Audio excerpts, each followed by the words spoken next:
If you've been feeling foggy, forgetful, or just not quite yourself lately, this might be the most important video you watch all year, because the slow, silent decline you're blaming on just getting older might actually be caused by three everyday habits, things you do without thinking that are quietly shrinking your brain. And what's worse, most people over 50 are doing at least one of them every single day. If you want to protect your memory, your clarity, and the person you've always been, keep watching. What you're about to discover could change the way you treat your brain for the rest of your life. You brush your teeth, you drink your coffee, you read the headlines. But what if one of those ordinary morning habits or something, just as routine, isn't just harmless background noise in your life, but a subtle signal to your brain that it's time to start shrinking? You'd never willingly damage your brain. But that's exactly what's happening every time you engage in one of these three dangerous behaviors. You don't need to be reckless or sick or unwell. All it takes is repetition. Quiet, daily repetition, and the damage adds up. The worst part, you won't feel it until it's already started. You'll just notice you're searching for words a little more often, struggling to find the right name, feeling scattered in conversations you used to handle effortlessly. And before long, you'll chalk it up to just aging when in fact it was never about aging. It was about neglect, about trust, about how easily the brain begins to downsize when it stops getting what it needs to survive. Let's start with the most obvious but overlooked one: sitting, not resting, not relaxing, sitting for hours, every single day, on the couch, at the kitchen table, in the car, at your desk. Our modern lives are built for sitting, and your brain is quietly paying the price. Study after study now confirms that prolonged sedentary behavior is linked to decreased hippocampal volume. That's the area of your brain responsible for memory. It actually starts to shrink, not metaphorically, physically. And you don't need to be elderly or ill to experience it. All you need is stillness, chronic unbroken stillness. Even if you exercise once a day, long hours of uninterrupted sitting can undo those benefits. And the brain notices. You start forgetting appointments. You open the fridge and forget why. You reread the same paragraph 3 times. And all the while you think it's just part of life after 60. But the truth is, motion is memory. Movement fuels circulation. Circulation fuels brain oxygen. And oxygen fuels everything else. When you don't move, you don't feed your brain. And when the brain doesn't get fed, it starts shrinking, pruning, simplifying. You're still you, but a quieter version. A version that can't quite find the words. A version that drifts through the day without clarity. And it's all because of a chair. But here's where it gets more terrifying. The second habit is one you think is good for you: multitasking. You think juggling 3 things at once is keeping your mind sharp. You think solving the crossword while talking on the phone while watching TV is stimulation. But it's not, it's chaos.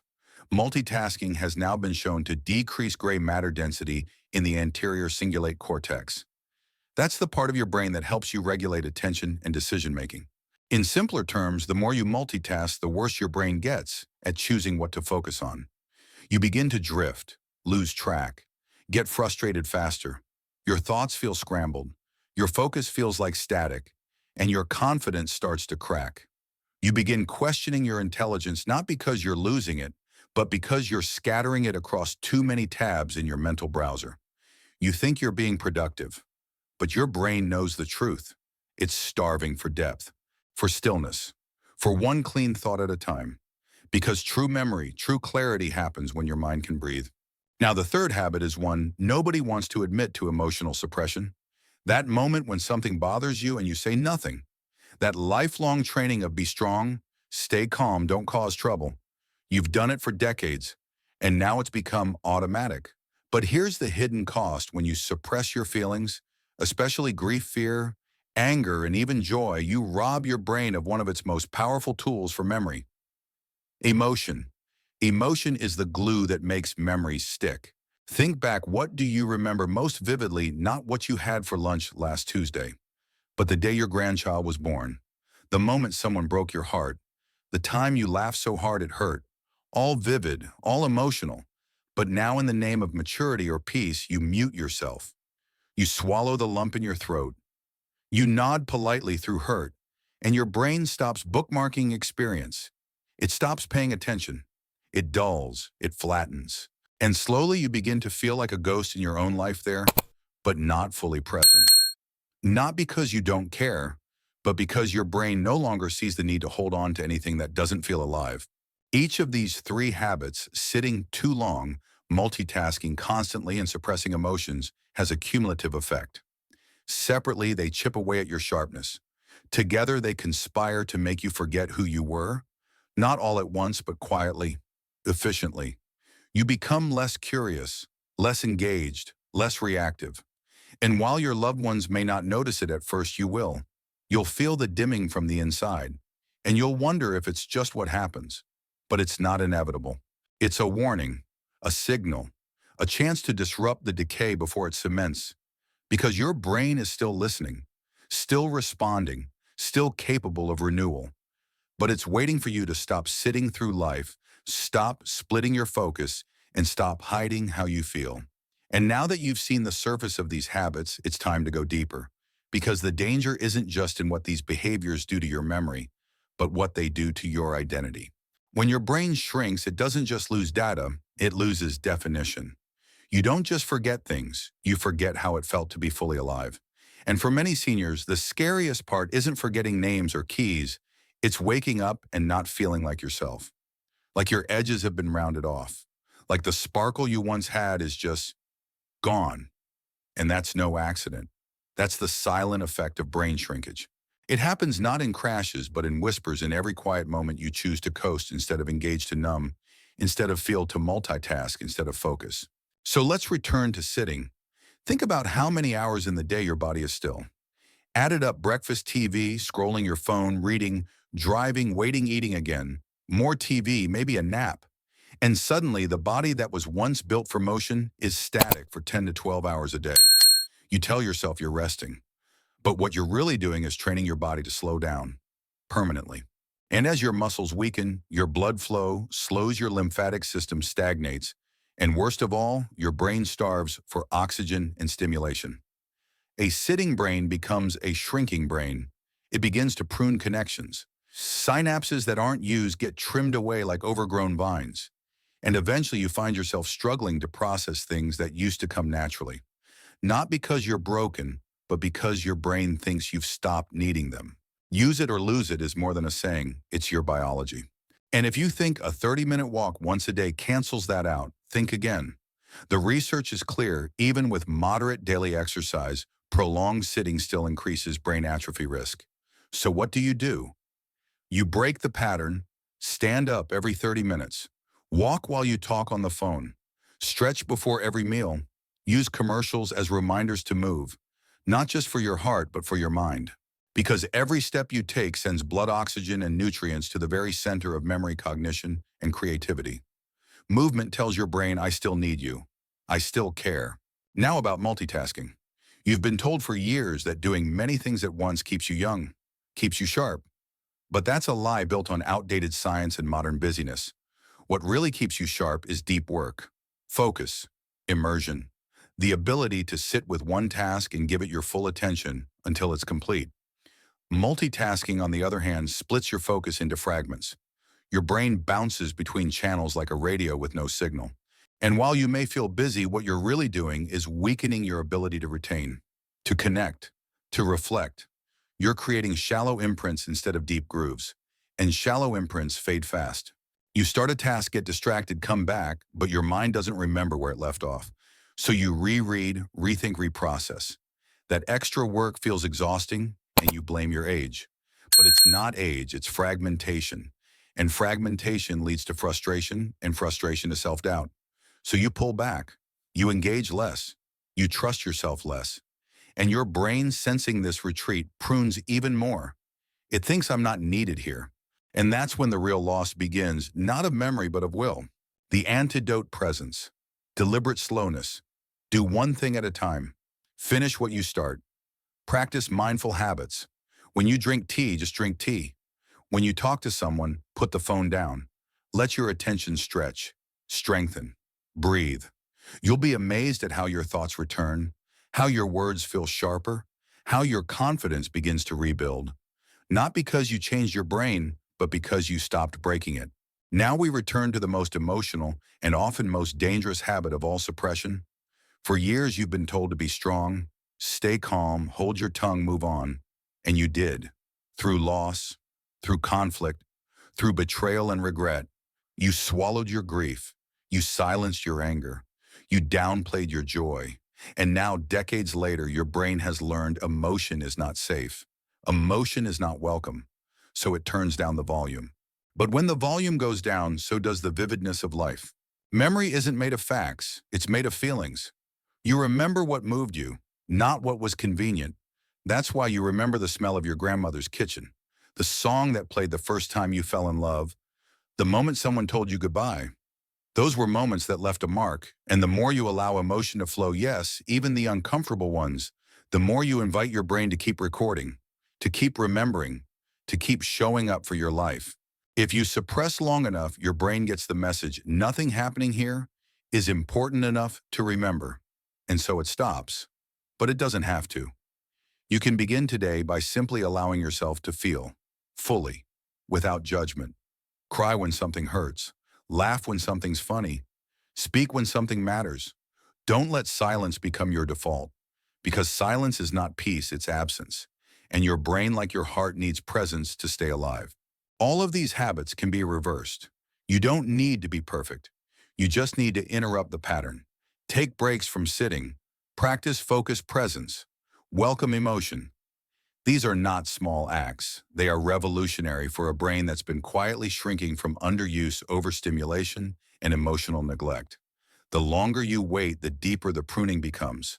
But no matter how far it's gone, your brain is waiting to be revived. And now, as you begin to realize how much power you still hold over your own brain, how much can be repaired, rebuilt, reignited, you need to understand the next layer of truth.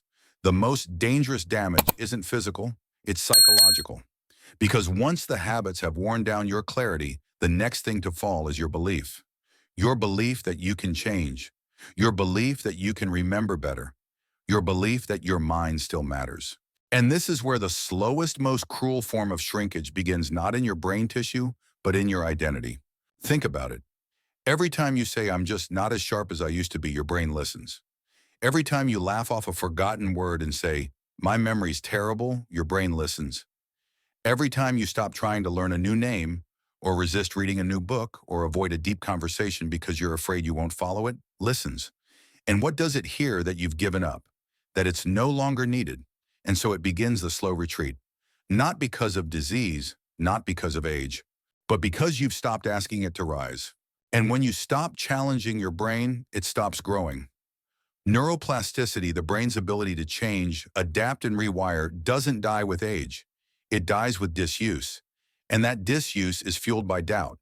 You start believing it's too late, that you're too far gone, that it's not worth the effort.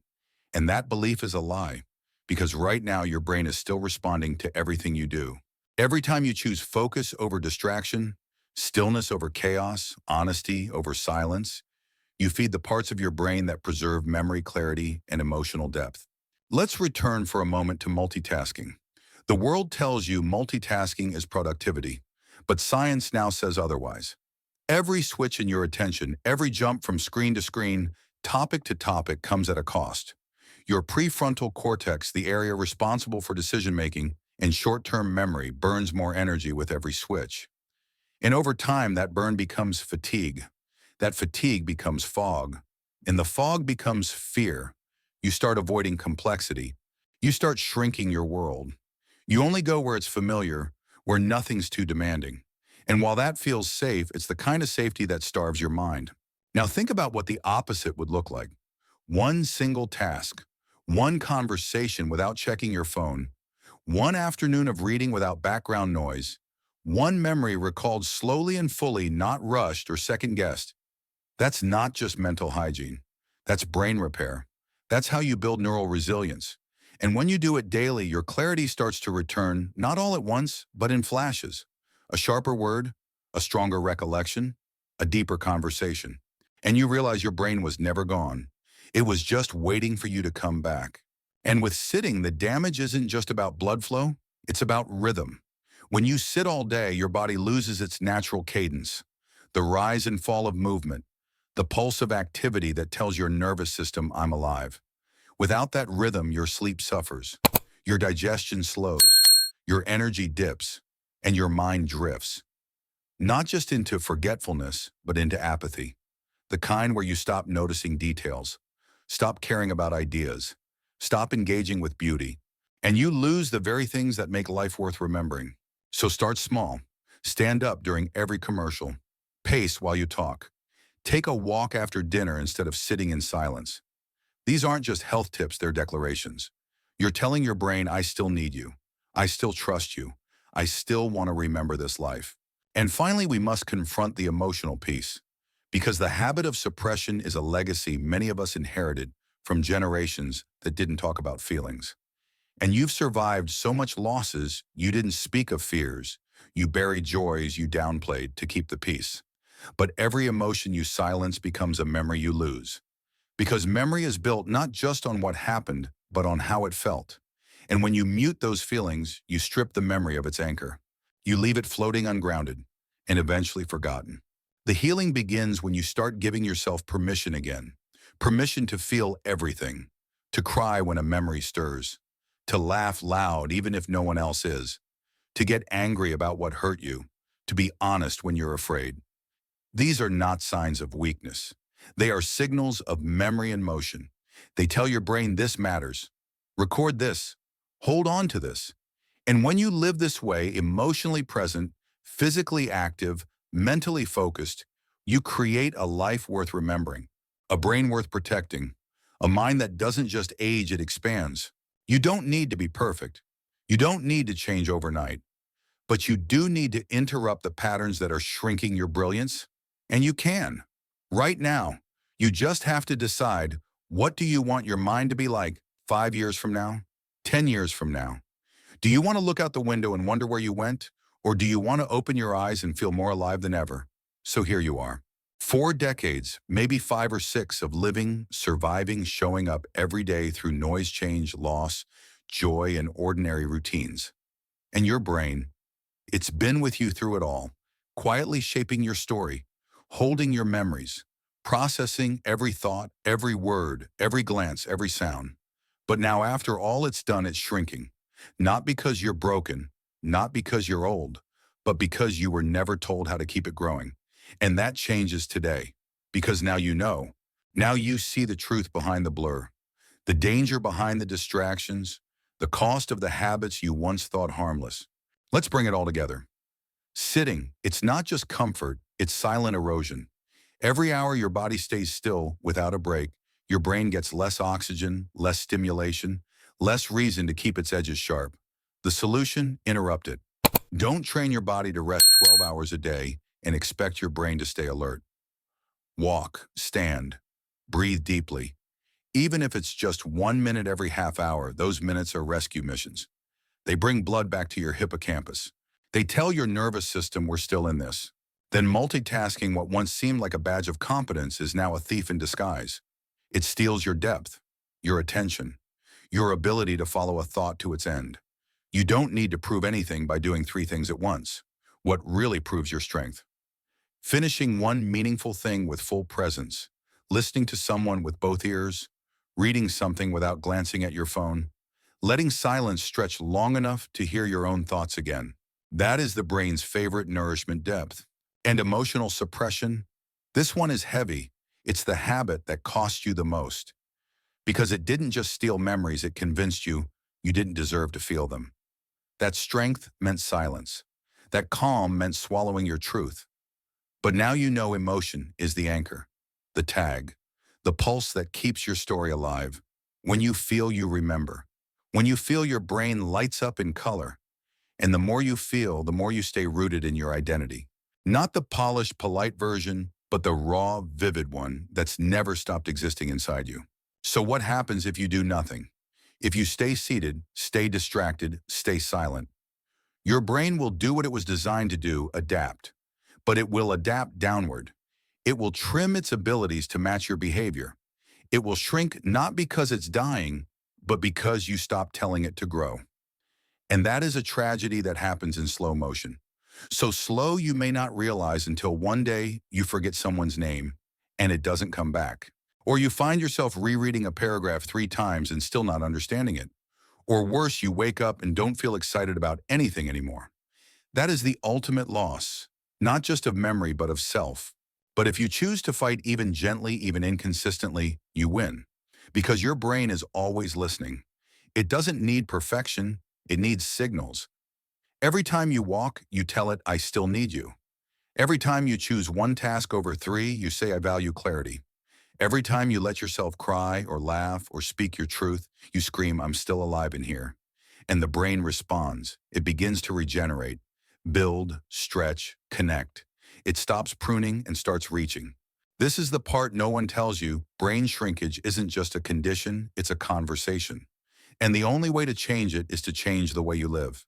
Not tomorrow, not someday, now. You don't need more time. You need more truth. And the truth is this, you still have power. You still have control.